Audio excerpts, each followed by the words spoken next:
Well, I don't think that we should be together. And I've thought about it a lot, and this is what's gonna happen. Okay, I'm gonna keep pursuing what I'm pursuing.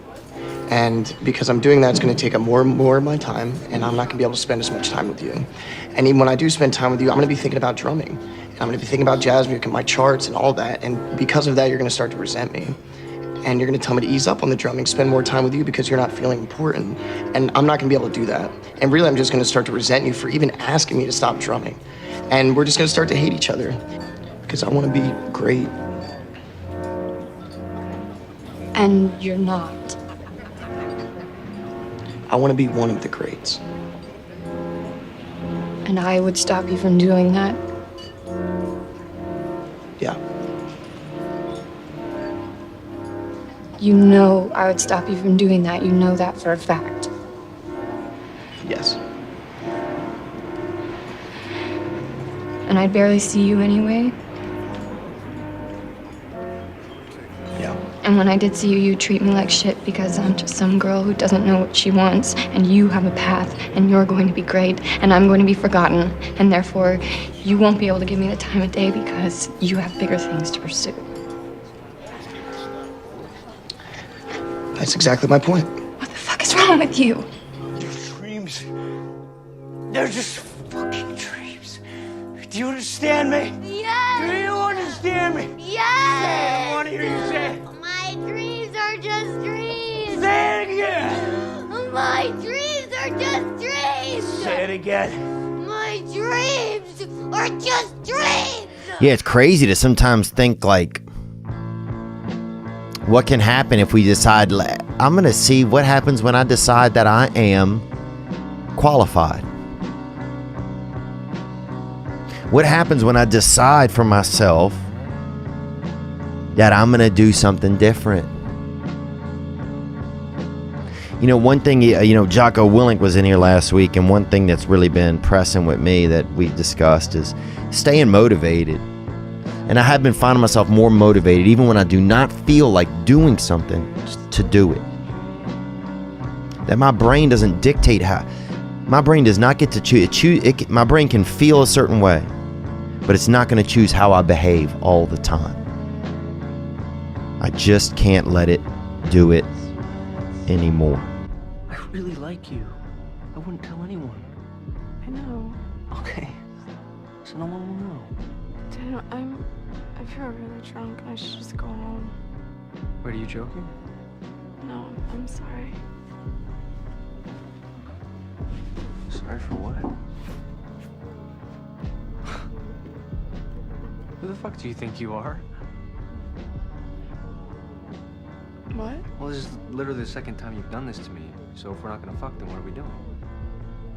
Are you being serious? You think I'm here because I'm interested in you? And what you have to say, or what you think about things as if you're so fucking interesting? Fuck, are you dumb? You came on to me, remember? And ever since then, you show up, you lead me on, and then you whine about your fucking boyfriend. Like every time you start talking, I think to myself, who the fuck does this girl think she is? You are so fucking boring. Hey, well,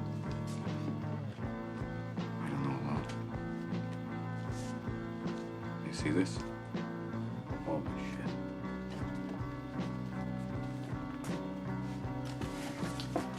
This is not your fault.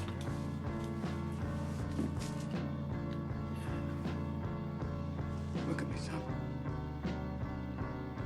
It's not your fault. It's not your fault. I know. No. It's not your fault. I know. It's not your fault. All right? It's not your fault. It's not your fault. Don't fuck. It's not your fault. Don't fuck with me, all right? Don't fuck with me, Sean. Not you. It's not your fault.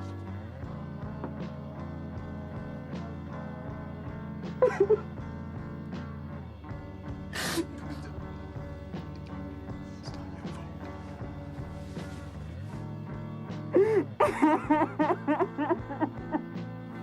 Oh my God. I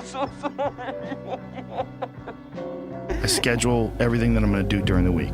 I say I have to do yoga 2 times this week, I have to lift weights 3 times this week, I have to run twice this week, and however I fit that in, I fit that in, but I owe those things. And you don't need 2.5 hours. You can get a great workout in 40 minutes, and that's all you need for the whole day, 100%. You know, this idea of time, like how much time did you put in today? Like, you could work out in a bullshit manner for 2 hours and not get nearly as much done as you can for a half hour hard just running. So I have to get those things in. The only exceptions are injuries and sickness. Tell people it's the best advice that I've ever heard. It's the best advice I ever came up with, is that live your life like you're the hero in your movie. Right now is when the fucking movie starts and your life is a shitbag disaster. Pretend you are, right now, you are in the part of the movie that starts and it shows you as a fucking loser. And just decide not to be a loser anymore. Live your life like there's a documentary crew following you around and you are analyzing your own behavior. Do what you would want to do so that your kids one day would look back at it and see that documentary and look on it with pride, like, wow, my dad was a bad motherfucker. He really did what he had to do. Wow, my mom really got her shit together. I love a success story, but even more than a success story, I like a dude who fucks his life up and then gets it back together again story. Those are my favorite stories. And the way to do that, you gotta write shit down. You gotta think that you are the hero in your own fucking movie, and then you gotta sit down and you gotta write shit down. Write down what you need to do.